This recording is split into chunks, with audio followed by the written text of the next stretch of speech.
Hi good morning all, welcome back to my channel. പുതിയ വീഡിയോയിലേക്ക് എല്ലാ കൂട്ടുകാർക്കും സ്വാഗതം. ഇന്നൊരു മോർണിംഗ് വ്ളോഗാണ് കേട്ടോ. അപ്പോൾ ഞാൻ വീഡിയോ ഫുള്ളായിട്ട് എടുക്കണമെന്നൊക്കെ വിചാരിച്ചിട്ട് ചെയ്യുന്നതാണ്. പക്ഷേ എനിക്ക് ഫുള്ളായിട്ട് എടുക്കാൻ പറ്റിയിട്ടുണ്ടായിരുന്നില്ല. കുറച്ച് ടൈം വൈകിട്ടാണ് കേട്ടോ കിച്ചണിലോട്ട്. രാവിലെ ഉറക്കം എഴുന്നേറ്റതേ സമയം താമസിച്ചിട്ടാണ്. അപ്പോൾ കിച്ചണിൽ കയറിയും താമസിച്ചു. കുട്ടികൾക്ക് സ്കൂളിൽ പോകാൻ ടൈമായിട്ടുണ്ടായിരുന്നു.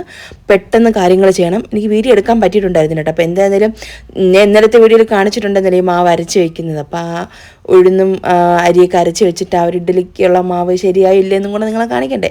അപ്പോൾ ഞാൻ വിചാരിച്ചു എന്തായാലും ഇഡ്ഡലി ഉണ്ടാക്കുന്നതിൻ്റെ വീഡിയോ എങ്കിലും കാണിക്കാമെന്ന് വിചാരിച്ചിട്ടുണ്ടായിരുന്നേ.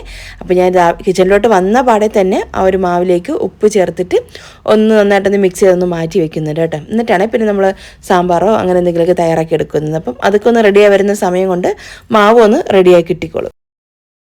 നമ്മൾ വൈകിട്ട് ഒരു 4 മണിക്ക് അരച്ച് വെച്ച മാവാണല്ലോ. അടുത്ത ദിവസം രാവിലെ ഒരു 6 മണിയൊക്കെ ആവുന്ന സമയത്ത് കറക്റ്റായിട്ട് കിട്ടും കേട്ടോ. നമ്മൾ രാവിലെ ഇത്ര നേരത്താണോ തയ്യാറാക്കുന്നത് അതുപോലെ തലേദിവസം കുറച്ച് നേരത്തെ തന്നെ നമ്മൾ അരച്ച് വെക്കണം കേട്ടോ.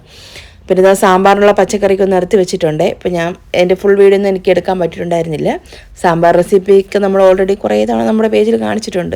സാമ്പാർ പൊടി ചേർത്തും ചേർക്കാതെ നമ്മൾ വീട്ടിലുള്ള ഹോം മെയ്ഡ് മസാല വെച്ചിട്ടൊക്കെ തയ്യാറാക്കിയെടുക്കുന്നതിൻ്റെ റെസിപ്പിയൊക്കെ ഒരുപാട് തവണ കാണിച്ചിട്ടുണ്ട്. അപ്പോൾ ഞാൻ കുക്കറിലേക്ക് പരിപ്പും ഉപ്പും മഞ്ഞൾപ്പൊടിയൊക്കെ ചേർത്ത് കൊടുത്തിട്ടുണ്ടായിരുന്നു. ജസ്റ്റ് ഒന്ന് വേവിച്ചതിന് ശേഷം അതിലേക്ക് ഒരു അരിഞ്ഞു വെച്ചിട്ടുള്ള പച്ചക്കറിയൊക്കെ ചേർത്ത് കൊടുത്തിട്ട് കുക്കറിൻ്റെ അടപ്പുകൊണ്ട് അടച്ചൊന്ന് വേവിച്ചെടുക്കും. പിന്നെ താളിച്ച് പൊടികളും ചേർത്ത് എടുക്കാനാട്ടോ ചെയ്യുന്നത്.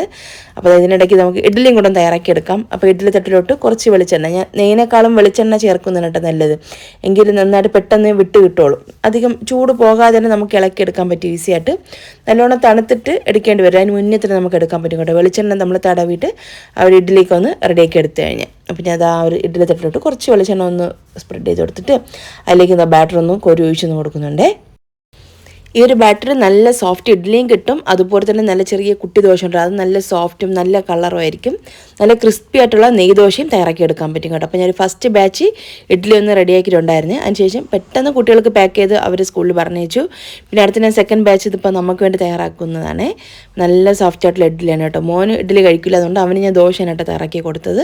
മോൾക്ക് വേണ്ടിയിട്ട് ഇഡ്ഡലിയും സാമ്പാറായിട്ട് ഒന്ന് റെഡിയാക്കി കൊടുത്തിട്ടുണ്ടായിരുന്നു. അപ്പം ഒരു 8-10 മിനിറ്റ് അത്രയും മതിയെ. നമ്മൾ കൂടുതൽ സമയം ഇഡ്ഡലി വേവിച്ചെടുക്കരുത്, എങ്കിൽ അത് ഓവർ കുക്കായിട്ട് അത് കൊള്ളാത്ത രീതിയിലായി പോകും. പക്ഷേ ഇത് കറക്റ്റ് പാകത്തിൽ നിന്ന് വേവിച്ചെടുത്ത് കഴിഞ്ഞാൽ നല്ല പെർഫെക്റ്റ് ആയിട്ടുള്ള ഇഡ്ഡലി നമുക്ക് തയ്യാറാക്കി എടുക്കാനുണ്ട്. നല്ല ചൂട് ഇഡ്ഡലിയാണ്, നല്ല സോഫ്റ്റ് ആയിട്ടുള്ള ഇഡ്ഡലിയാണ്. അപ്പം ഞാൻ അതൊന്ന് ആ ഇഡ്ഡലി പാത്രത്തിൽ നിന്ന് മാറ്റി വെച്ചിട്ടുണ്ട് കേട്ടോ. ഇത് നമുക്ക് എടുക്കുന്ന ഒരു സ്പൂണുണ്ടല്ലോ, ജസ്റ്റ് ഒന്ന് പച്ചവെള്ളത്തിലോ അല്ലെങ്കിൽ ജസ്റ്റ് ഒന്ന് നമ്മൾ ഇഡ്ഡലി വേവിച്ചിട്ടുള്ള ഒരു വെള്ളം കാണുമല്ലോ എന്തെങ്കിലും, അതിൽ നിന്ന് ജസ്റ്റ് ഒന്ന് ഡിപ്പ് ചെയ്തതിന് ശേഷം ഇളക്കിയെടുക്കുകയാണെങ്കിൽ നല്ല ഈസി ആയിട്ട് ഇളക്കിയെടുക്കാനും പറ്റും. അതുപോലെ തന്നെ നമ്മൾ നെയ്യ് ചേർക്കാതെ ഒരു വെളിച്ചെണ്ണയിൽ തടവിന് ശേഷം മാവ് കോരിവെച്ച് നമ്മൾ വേവിച്ചെടുക്കുകയാണെങ്കിലും നല്ല ഈസി ആയിട്ട് നമുക്ക് ഇതുപോലെ എടുക്കാൻ പറ്റും കേട്ടോ. ഒട്ടും തന്നെ അടിയിലോട്ടൊന്നും ഒട്ടിപ്പിടിക്കില്ല. അപ്പോൾ നല്ല പെർഫെക്റ്റ് ആയിട്ട് കിട്ടും. അപ്പോൾ എന്തായിരുന്നാലും ഈ ഒരു രീതിയിലൊന്ന് ട്രൈ ചെയ്ത് നോക്കിയോ.